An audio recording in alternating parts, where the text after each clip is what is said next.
নদীমাতৃক বাংলাদেশ, ৭০০রও বেশি নদীর গর্জন আর মিঠা জলের স্রোত একসময় দেশের অর্থনীতি, জীববৈচিত্র্য এবং জনজীবনের প্রাণশক্তি ছিল।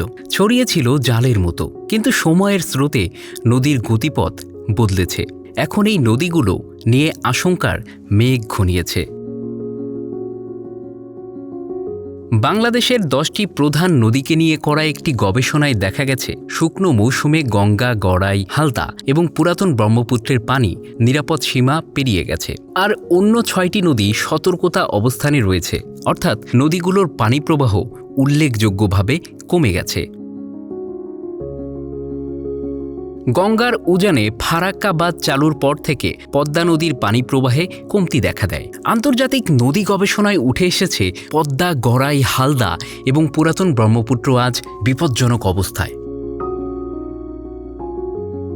নদী গবেষক আলমগীর কবির বলছেন, পানি প্রবাহের অভাবে মাছের প্রজনন ক্ষেত্র হারিয়ে যাচ্ছে এবং নদীর আশপাশের কৃষিজমি ক্রমশ অনুর্বর হয়ে পড়ছে। মিঠা পানি কমে যাওয়ায় ম্যানগ্রোভ বনেও লবণাক্ততার মাত্রা বাড়ছে। হালদা নদী, যা বাংলাদেশের একমাত্র প্রাকৃতিক কার্প জাতীয় মাছের প্রজনন ক্ষেত্র, আজ সংকটাপন্ন। জলবায়ু পরিবর্তন, মানবসৃষ্ট বাধা এবং উজানে নির্মিত অবকাঠামোর কারণে এই অবস্থা সৃষ্টি হয়েছে। সেফ অপারেটিং স্পেস বা নিরাপদ পানিসীমা নির্ধারণ করা হয় একটি নদীতে ন্যূনতম পানির প্রয়োজনীয়তার ভিত্তিতে। বাংলাদেশের 10টি প্রধান নদীর মধ্যে 4টি বিপজ্জনক অবস্থায় রয়েছে, বাকি 6টি সতর্ক অবস্থায়, কিন্তু একটি নদীও নিরাপদ সীমায় নেই। নদীর পানি প্রবাহ কমে যাওয়ার আরেকটি কারণ হল আন্তঃসীমান্ত জল ব্যবস্থাপনার অভাব। বাংলাদেশের নদীগুলোর 80% পানি আসে ভারত ও চীন থেকে। উজানে বাঁধ, সেতু এবং অনন্য অবকাঠামো নির্মাণের ফলে বাংলাদেশের নদীতে পানি প্রবাহে বাধা সৃষ্টি হচ্ছে।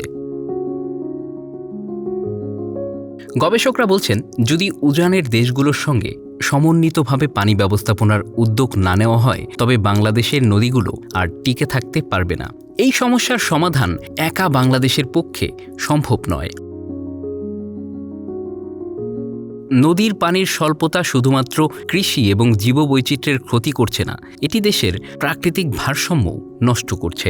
বর্ষায় পলি জমে নদীর তলদেশ উঁচু হয়ে যাচ্ছে, যা অল্প বৃষ্টিতেই ভয়াবহ বন্যার কারণ হয়ে দাঁড়াচ্ছে।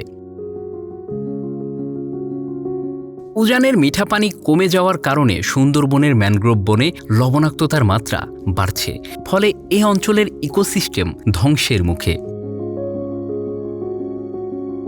আগে চাষাবাদের জন্য পানির মূল উৎস ছিল নদী, কিন্তু দিন দিন পানি কমে আসায় নদী শুকিয়ে যাচ্ছে। ফলে ধান চালের ব্যাপক ফলন হলেও উৎপাদন খরচ বেড়ে যাওয়ায় কৃষকরা স্বনির্ভর হতে পারছে না। আর এই উৎপাদন খরচ বাড়ছে নদীর পানির প্রবাহ আর জলবায়ু পরিবর্তনের কারণে। Bangla affairs news desk.